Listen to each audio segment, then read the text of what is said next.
നമസ്കാരം, പ്രൈം ന്യൂസിലേക്ക് സ്വാഗതം. നോക്കാം തലക്കെട്ടുകൾ. വൈക്കം നഗരത്തിൽ മോഷണം പതിവാകുന്നെന്ന് പരാതി. കഴിഞ്ഞ ദിവസം 2 ഹോട്ടലുകളിൽ നിന്നായി 12,000 രൂപയും മൊബൈൽ ഫോണും മോഷണം പോയി. സംഭവത്തിൽ വൈക്കം പോലീസ് കേസ് രജിസ്റ്റർ ചെയ്ത് അന്വേഷണം ആരംഭിച്ചു. ജലപീരങ്കിയിൽ ഉപയോഗിക്കുന്ന വെള്ളത്തിന്റെ ശുദ്ധി ഉറപ്പാക്കാൻ നടപടി ആവശ്യപ്പെട്ട് പരാതി. കൊച്ചി യൂത്ത് കോൺഗ്രസ് ജില്ലാ നേതാവ് സൽമാനാണ് മനുഷ്യാവകാശ കമ്മീഷനും DGPക്കും പരാതി നൽകിയത്. പരാതി അമീബിക് മസ്തിഷ്കജ്വരം വ്യാപകമാകുന്ന സാഹചര്യത്തിൽ. ആഗോള അയ്യപ്പ സംഗമത്തിനുള്ള ഒരുക്കങ്ങൾ അവസാന ഘട്ടത്തിൽ. ശനിയാഴ്ച പമ്പയിൽ നടക്കുന്ന സംഗമത്തിൽ 3000-ലധികം പ്രതിനിധികൾ പങ്കെടുക്കും. മന്ത്രി VN വാസവന്റെ നേതൃത്വത്തിൽ വേദികൾ പരിശോധിച്ച അവലോകന യോഗം ചേർന്നു. വൈക്കം നഗരത്തിൽ 2 ഹോട്ടലുകളിൽ മോഷണം. ചൊവ്വാഴ്ച രാത്രി 11-നും ബുധനാഴ്ച പുലർച്ചെയുമാണ് മോഷണം നടന്നത്. ഹോട്ടലിൽ സ്ഥാപിച്ചിട്ടുള്ള CCTV ക്യാമറകൾ തിരിച്ചു വെച്ചാണ് ഇരു സ്ഥലങ്ങളിലും മോഷണം നടന്നത്. അകത്ത് കയറിയ മോഷ്ടാവ് മേശവലിപ്പിലുള്ള പണമാണ് അപഹരിച്ചത്. താഴെ തകർത്ത് അകത്ത് കടന്ന മോഷ്ടാവ് രൂപയും കടയിൽ ഉപയോഗിക്കുന്ന വിലപിടിപ്പുള്ള ആൻഡ്രോയിഡ് ഫോണുമാണ് അപഹരിച്ചത്. ശരീരം മുഴുവൻ പുതപ്പ് മൂടിയാണ് മോഷ്ടാവ് എത്തിയത്. ഇതിനാൽ തന്നെ ഹോട്ടലുകളിലെ CCTV ദൃശ്യങ്ങളിൽ മുഖം വ്യക്തമല്ല. അതേസമയം ഇരു സ്ഥാപനങ്ങളിലും കയറിയതോരെ മോഷ്ടാവ് തന്നെയാണെന്ന് മറ്റ് CCTV ദൃശ്യങ്ങളിൽ നിന്നും വ്യക്തമായിട്ടുണ്ട്. സംഭവത്തിൽ വൈക്കം പോലീസ് കേസ് രജിസ്റ്റർ ചെയ്ത് അന്വേഷണം ആരംഭിച്ചു. കഴിഞ്ഞ മാസം വൈക്കം വലിയ കവലയിലുള്ള ഹോട്ടലിലും മോഷണം നടന്നിരുന്നു.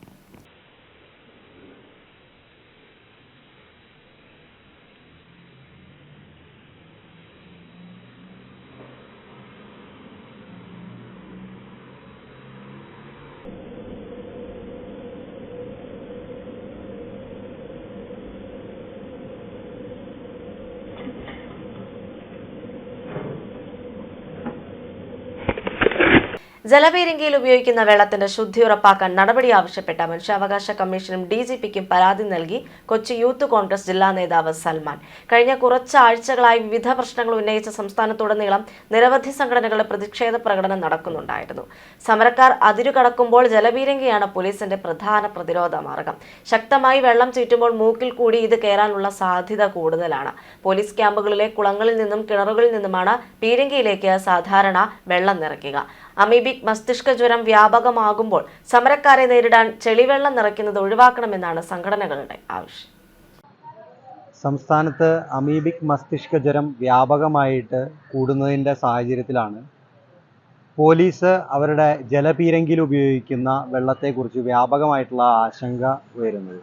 ആ സാഹചര്യത്തിൽ കൂടിയാണ് യൂത്ത് കോൺഗ്രസ് കേരള മനുഷ്യാവകാശ കമ്മീഷനും അതുപോലെ തന്നെ സംസ്ഥാന പോലീസ് മേധാവിക്കും പരാതി കൊടുക്കുന്നത്. കാരണം നമുക്കറിയാം, യൂത്ത് കോൺഗ്രസിൻ്റെ സമരങ്ങളിലെല്ലാം ഉപയോഗിക്കുന്ന ജലപീരങ്കിയിൽ നിന്നുള്ള വെള്ളത്തിന് ഒരു മഞ്ഞ നിറവും മണ്ണിൻ്റെ നിറവുമൊക്കെയാണ്. ഇതേതെങ്കിലും കുളത്തിൽ നിന്നോ അല്ലെങ്കിൽ ഏതെങ്കിലുമൊക്കെ പൊതു വാട്ടർ സോഴ്സുകളിൽ നിന്നൊക്കെ എടുക്കുന്നതാണ്. ഈ സാഹചര്യത്തിൽ സംസ്ഥാനത്ത് ഈ അമീബിക് മസ്തിഷ്കജ്വരം വ്യാപകമായിട്ട് പടർന്നു പിടിക്കുന്ന ഈ സാഹചര്യത്തിൽ ഈ വെള്ളത്തിൻ്റെ ഗുണനിലവാരം ഉറപ്പുവരുത്തേണ്ടത് സംസ്ഥാനത്തിൻ്റെ കൂടി ബാധ്യതയാണ്. സമരം നടത്തുന്ന ആളുകളുടെ മനുഷ്യാവകാശം ഉറപ്പുവരുത്തേണ്ടത് സ്റ്റേറ്റിൻ്റെ ഉത്തരവാദിത്തമാണ്. ആ ഉത്തരവാദിത്തത്തെ റൈസ് ചെയ്യുന്നതിന് വേണ്ടിയിട്ടാണ് യൂത്ത് കോൺഗ്രസ് ഈ വിഷയം മുന്നോട്ട് കൊണ്ടുവരുന്നത്. അതിലുപരി തന്നെ നമുക്ക് കഴിഞ്ഞ ദിവസം തിരുവനന്തപുരത്ത് 4 തവണയാണ് KSU മാർച്ചിലേക്ക് ജലപീരങ്കി പ്രയോഗം ഉണ്ടായത്. തിരുവനന്തപുരമൊക്കെ ഈ സസ്പെക്റ്റഡ് ലിസ്റ്റിലുള്ള അല്ലെങ്കിൽ ഈ രോഗം വ്യാപകമായിട്ട് കണ്ടുവരുന്ന പ്രധാനപ്പെട്ട ജില്ലയാണ്.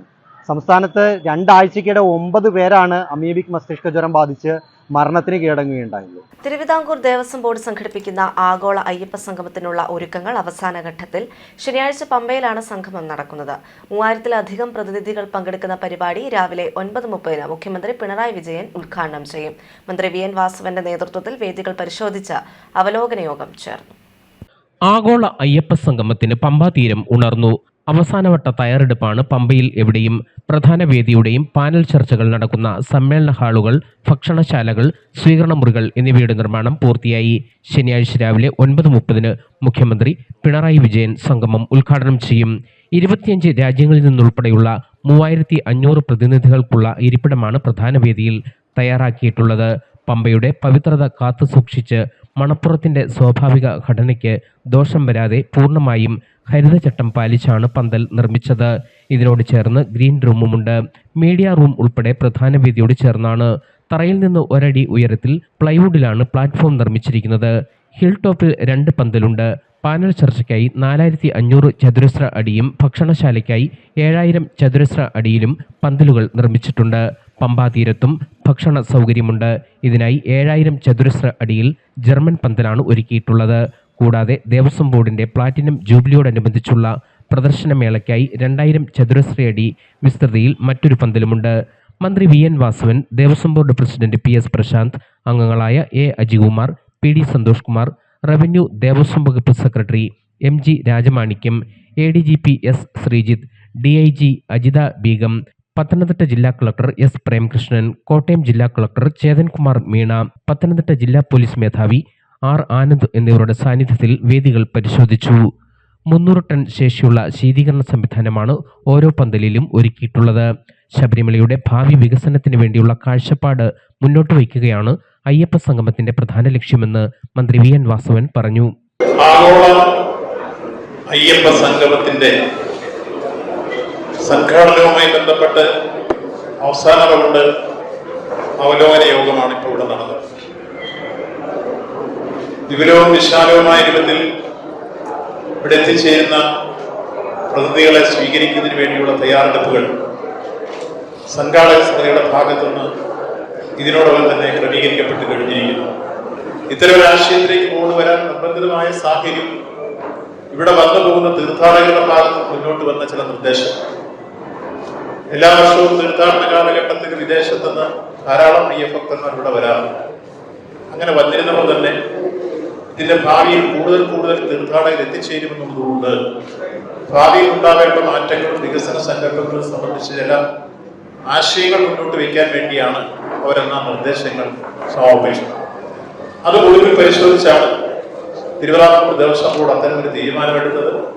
ആ തീരുമാനം നടപ്പിലാക്കുന്നതിന് വേണ്ടി സംസ്ഥാനത്തെ ദേവസ്വം വകുപ്പിന്റെയും സംസ്ഥാന സർക്കാരിന്റെയും സഹായം അഭ്യർത്ഥിക്കുകയും ഒരു മതനിരപേക്ഷ ഗവൺമെന്റ് രൂപത്തിൽ അത് എല്ലാ അർത്ഥത്തിലും അതിനെ സഹായിക്കാനുള്ള ധാർമ്മികവും നിയമപരമായ ഉത്തരവാദിത്വം ഗവൺമെന്റ് ഉണ്ട് എന്ന് മനസ്സിലാക്കിക്കൊണ്ട് തന്നെ ആ കാര്യത്തിൽ ഗവൺമെന്റ് കൃത്യമായി എല്ലാ സഹായങ്ങളും ഉറപ്പാക്കിക്കൊണ്ട് സംഘാടക സമിതിയുമായി സഹകരിച്ചുള്ള പ്രവർത്തനങ്ങൾക്ക് തുടക്കം കുറിച്ചു.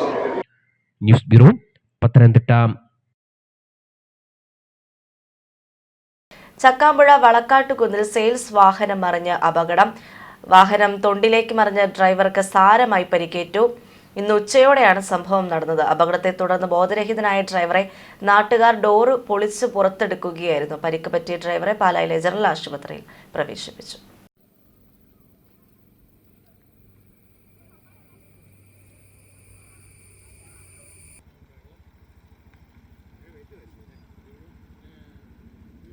CITU ചങ്ങനാശ്ശേരി വാഴപ്പള്ളി കോർഡിനേഷൻ കമ്മിറ്റിയുടെ ആഭിമുഖ്യത്തിൽ 9ാം വാർഡിൽ തൊഴിൽ ശക്തി സംഗമം സംഘടിപ്പിച്ചു. CITU ജില്ലാ വൈസ് പ്രസിഡന്റ് KC ജോസഫ് സംഗമം ഉദ്ഘാടനം ചെയ്തു. Headload and general workers union Vazhappally panchayat convener MS Vivekanandan അധ്യക്ഷത വഹിച്ചു. Kerala private hospital workers federation Kottayam ജില്ലാ president Sebastian Antony PR, Pradeep, Madhu PR എന്നിവർ സംസാരിച്ചു.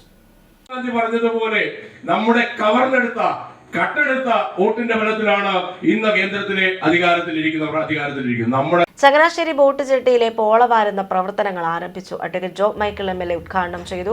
10 ലക്ഷം രൂപ മുടക്കി റണ്ണിംഗ് കോൺട്രാക്ട് രീതിയിലാണ് പ്രവർത്തനം ആരംഭിച്ചിരിക്കുന്നത്. മുനിസിപ്പൽ കൗൺസിലർ സന്തോഷ്, വാഴപ്പള്ളി പഞ്ചായത്ത് അംഗം Sandra, major irrigation assistant engineer Jebson, വിവിധ രാഷ്ട്രീയ നേതാക്കൾ, ജനപ്രതിനിധികൾ, വാട്ടർ ട്രാൻസ്പോർട്ട് പ്രതിനിധികൾ, പ്രദേശവാസികൾ തുടങ്ങിയവർ ചടങ്ങിൽ പങ്കെടുത്തു.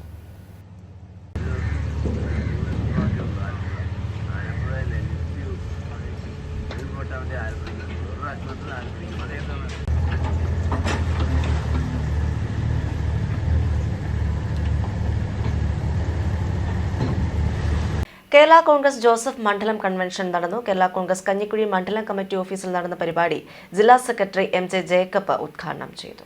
ത്രിതല പഞ്ചായത്ത് തെരഞ്ഞെടുപ്പിന് മുന്നോടിയായാണ് കേരള കോൺഗ്രസ് മണ്ഡലം കൺവെൻഷൻ നടന്നത്.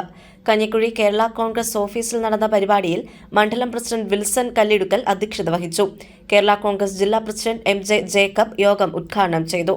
ഭരണകൂട ഭീകരതയും ഭരണകൂട പിടിച്ചുപറിയുമാണ് പിണറായി സർക്കാർ കേരളത്തിൽ നടത്തുന്നതെന്ന് ഉദ്ഘാടന പ്രസംഗത്തിൽ MJ ജേക്കബ് പറഞ്ഞു.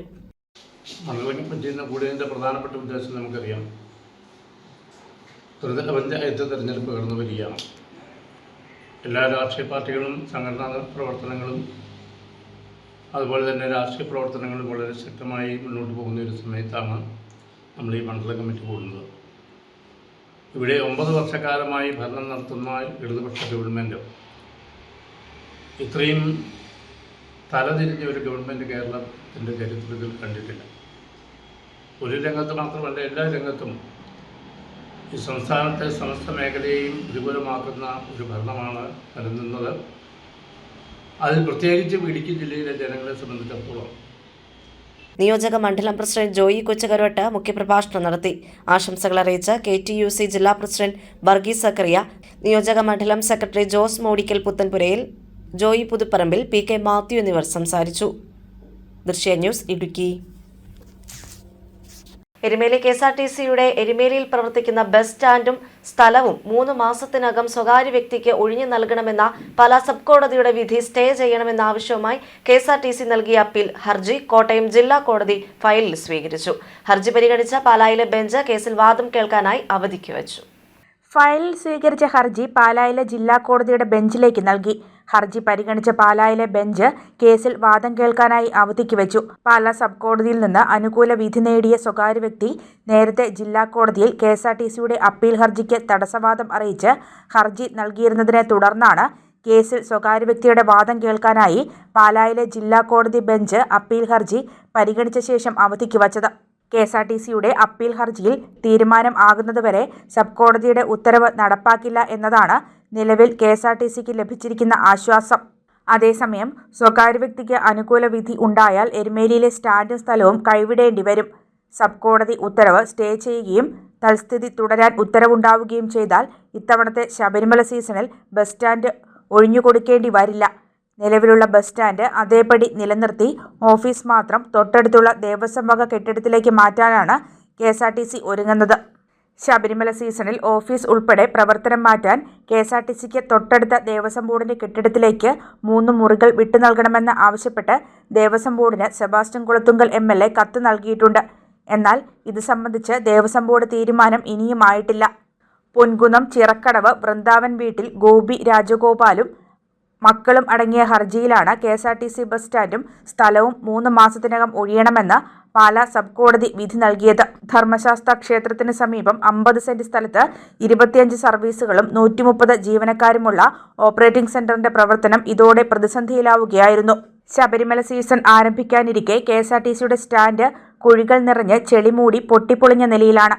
സ്റ്റാൻഡും സ്ഥലവും ഉടനെ ഒഴിയണമെന്ന കോടതി വിധി ഉള്ളതിനാൽ അറ്റകുറ്റപ്പണികൾ നടത്താനും നിയമപ്രകാരം സാധ്യമല്ല. ശബരിമല സീസണാകുമ്പോൾ സ്റ്റാൻഡ് ടാർ ചെയ്ത് കുഴികൾ നികത്തുമായിരുന്നു. പഞ്ചായത്താണ് ഇത് ചെയ്യാറുള്ളത്. എന്നാൽ സ്വകാര്യ വ്യക്തിയുടെ സ്ഥലമാണെന്ന് സബ് കോടതി വിധി നൽകിയിട്ടുള്ളതിനാൽ പൊതുഫണ്ട് ഉപയോഗിച്ച് നവീകരണം നടത്താനാകില്ല. സ്റ്റാൻഡിലെ കെട്ടിടങ്ങളുടെ പെയിന്റിംഗ്, ശുചിമുറികളുടെ അറ്റകുറ്റപ്പണികൾ, അയ്യപ്പ ഭക്തർക്ക് വിശ്രമ സൗകര്യം തുടങ്ങിയവയ്ക്ക് ഫണ്ട് ഉപയോഗിക്കാൻ ഇനി കഴിയില്ല. ഇത് പ്രതിസന്ധി സൃഷ്ടിച്ചിരിക്കുകയാണ്. News bureau, Erumeli. ശബരിമലയുടെ വികസനം മുൻനിർത്തി സർക്കാരിന്റെ മേൽനോട്ടത്തിൽ തിരുവിതാംകൂർ ദേവസ്വം ബോർഡ് സംഘടിപ്പിക്കുന്ന ആഗോള അയ്യപ്പ സംഗമം മലയോരത്തിന്റെ സമഗ്ര വികസനത്തിന് വഴിയൊരുക്കുമെന്ന് hill integrated development foundation general സെക്രട്ടറിയും Sabari railway action council general കൺവീനറുമായ അശ്വിൻ ഭാസ്കർ തിരുവനന്തപുരത്ത് നടത്തിയ വാർത്താസമ്മേളനത്തിൽ അറിയിച്ചു. മലയോരത്തിന് അപ്രാപ്യമായിരിക്കുന്ന പല പദ്ധതികളും ശബരിമലയുടെ വികസനത്തോടുകൂടി പ്രാപ്യമായി തീരുമെന്നും ഇതിനായി ശബരിമലയെ ദേശീയ തീർത്ഥാടന കേന്ദ്രമായി പ്രഖ്യാപിക്കണമെന്നും അദ്ദേഹം ആവശ്യപ്പെട്ടു. ആഗോള അയ്യപ്പ സംഗമം ശബരി റെയിൽവേക്ക് വേണ്ടി ഐക്യകണ്ഠേന പ്രമേയം പാസാക്കി സംയുക്ത സംഘം പ്രധാനമന്ത്രിയെ കാണണമെന്നും അശ്വിൻ ഭാസ്കർ ആവശ്യപ്പെട്ടു. വാർത്താസമ്മേളനത്തിൽ Sabari railway action council vice ചെയർമാൻമാരായ S Pushpavathi, doctor P Anilkumar, Vithura വികസന സമിതി general secretary S Satheesha Chandran Nair എന്നിവർ പങ്കെടുത്തു. സംസ്ഥാന സർക്കാരും ദേവസ്വം ബോർഡും ആഗോള അയ്യപ്പ സംഗമം നടത്തുകയാണ് 20-ാം തീയതി. സ്വാഭാവികമായും ശബരിമല വികസനം പറയുമ്പോൾ ശബരിമലയുടെ വികസനം ആദ്യ വഴിയുള്ള നിലയിൽ യാത്രാക്ലേശം വിലയിരുത്തേണ്ടതുണ്ട്. നമ്മൾ വെക്കുന്ന ആവശ്യം ശബരിമലയുടെ വികസനം പറയുന്നത് ഏകദേശം 2.5 പതിറ്റാണ്ടുകളിൽ തുടക്കം കുറിച്ച ശബരി റെയിൽവേ പദ്ധതി പൂർത്തീകരിക്കാനുള്ള നടപടിക്രമങ്ങൾ നടത്താം. കാരണം ശബരിമലയുടെ വികസനം എന്ന് പറയുന്നത് ശബരിമലയുടെ മാത്രം വികസനമല്ല. ഏകദേശം 6 ജില്ലകളിൽ കൂടി കടന്നു പോകുന്നതാണ് ശബരിമല പദ്ധതി. ഇപ്പൊ ഗവൺമെന്റ് പുതുതായി അനുവദിച്ച ശബരിമല ഗിരിദുർഗ് എയർപോർട്ട്. ശബരിമല വികസനം മാത്രമല്ല, ആദ്യം പറഞ്ഞുകൊണ്ട് പിന്നെ ഭരണങ്ങാനം പള്ളി, ഇന്ത്യയിലെ വഴിവെള്ളി, അങ്ങനെ ഒട്ടനവധി മറ്റു തീർത്ഥാടന കേന്ദ്രം കൂടെ ശബരിമല വികസനവുമായി ബന്ധപ്പെട്ട് വികസന പാതകളിലേക്ക് വരികയാണ്. ടൂറിസം പിൽഗ്രിമേജ് മാത്രമല്ല, ടൂറിസവുമായി ബന്ധപ്പെട്ട് ആഗോളതലത്തിൽ ശബരിമലയുടെ പ്രാധാന്യം വർദ്ധിക്കുമ്പോൾ പിന്നെ മലയാള പ്രദേശം, എല്ലാ മലയാള പ്രദേശം താമസിക്കുന്നവരാണ്. നിങ്ങൾക്ക് അത്യന്തം സന്തോഷമാണ്. പിൽഗ്രിമേജ് വിവാദങ്ങളുണ്ട്, അത് നമ്മൾ അതിനകത്തൊന്നും കിടക്കുന്നില്ല. ഞങ്ങളുടെ ആവശ്യമാണ്, ഈ മലയോര പ്രദേശത്ത് വസിക്കുന്നവരുടെ ആവശ്യമാണ്. ശബരിമലയുമായി ബന്ധപ്പെട്ട് ഏത് ഗവൺമെന്റ് വന്നാലും, ഏത് ഗവൺമെന്റ് BJP ആയിക്കോട്ടെ, കോൺഗ്രസ് ആയിക്കോട്ടെ, പിന്നെ CPM ആയിക്കോട്ടെ, ഏത് ഗവൺമെന്റ് വന്നാലും ശബരിമലയുടെ വികസനവുമായി ബന്ധപ്പെട്ട്, മലയോരത്തിന്റെ വികസനവുമായി ബന്ധപ്പെട്ട് നടത്തുന്ന എന്ത് പരിപാടിക്കും ശബരിമല രാഷ്ട്രീയ കൗൺസിലിന്റെ ഡൽഹിയുടെ പൂർണ്ണ പിന്തുണയുണ്ടായിരിക്കും. കോട്ടയം ജില്ലയിലെ മികച്ച പച്ചത്തുരുത്തിനുള്ള പുരസ്കാരം കിടങ്ങൂർ പഞ്ചായത്തിലെ കാവാലിപ്പുഴ മുളന്തുരുത്തിന് ലഭിച്ചു. തിരുവനന്തപുരം ടാഗോർ തിയേറ്ററിൽ നടന്ന ചടങ്ങിൽ പദ്ധതി നിർവഹണ വിലയിരുത്തൽ നിരീക്ഷണ വകുപ്പ് സെക്രട്ടറി S. ഹരി കിഷോർ IAS-ൽ നിന്നും Kidangoor panchayat president advocate EM Binu award ഏറ്റുവാങ്ങി. മുളന്തുരുത്ത് വിഭാഗത്തിൽ മികച്ച അവതരണത്തിനും അനുമോദനം ലഭിച്ചു. ചടങ്ങിൽ പഞ്ചായത്തിന്റെ വൈസ് പ്രസിഡന്റ് ടീന മാളിയേക്കൽ, മെമ്പർമാരായ Hema Raju, Suni Ashokan, panchayat secretary Rajeev VS, NREG AE Arun Mohanan, Aneesh തുടങ്ങിയവർ പങ്കെടുത്തു. 2023 മീനച്ചിലാറിന്റെ തീരത്ത് പഞ്ചായത്തിലെ 4, 5, 7, 9 വാർഡുകളിൽ മുളകൾ നട്ടത്. സോഷ്യൽ ഫോറസ്ട്രിയിൽ നിന്ന് ലഭിച്ച 2000-ഓളം ലാത്തി മുളകളാണ് തൊഴിലുറപ്പ് വിഭാഗത്തിന്റെയും ഹരിത കേരള മിഷന്റെയും സഹകരണത്തോടെ കാവാലിപ്പുഴയോരത്ത് നട്ടത്. Block panchayat vice president Ashok Kumar പുതുമനയാണ് ഉദ്ഘാടനം നിർവഹിച്ചത്. പദ്ധതിയുടെ നടത്തിപ്പിലൂടെ 1600-ഓളം തൊഴിൽ ദിനങ്ങൾ തൊഴിലുറപ്പ് തൊഴിലാളികൾക്ക് ലഭിച്ചു. മീനച്ചിലാറിന്റെ തീരത്ത് മാലിന്യം നിറഞ്ഞ സ്ഥലം വൃത്തിയാക്കി മിനി പാർക്കും പഞ്ചായത്ത് നിർമ്മിച്ചിട്ടുണ്ട്. കിടങ്ങൂർ ഗ്രാമപഞ്ചായത്തിലെ തൊഴിലുറപ്പ് പദ്ധതിയും അതുപോലെ തന്നെ ഹരിതകർമ്മ മിഷൻ പ്രവർത്തനത്തിൻ്റെ ഭാഗമായിട്ട് നമുക്ക് മീനച്ചിൽ നദീ തീരത്തുള്ള പഞ്ചായത്തുകളുടെ ഒരു യോഗം വിളിക്കുകയും അവിടെ സോഷ്യൽ ഫോറസ്ട്രിയുടെ നേതൃത്വത്തിൽ നമുക്ക് ലാത്തിമുളകളുടെ ലഭ്യത ആവശ്യപ്പെടുകയും അതനുസരിച്ച് ലാത്തിമുളകൾ മീനച്ചിലാറിൻ്റെ തീരപ്രദേശങ്ങളിൽ നട്ടുവളർത്തി പരിപാലിക്കുന്നതിൻ്റെ പദ്ധതി ആവിഷ്കരിക്കുകയും ചെയ്തു.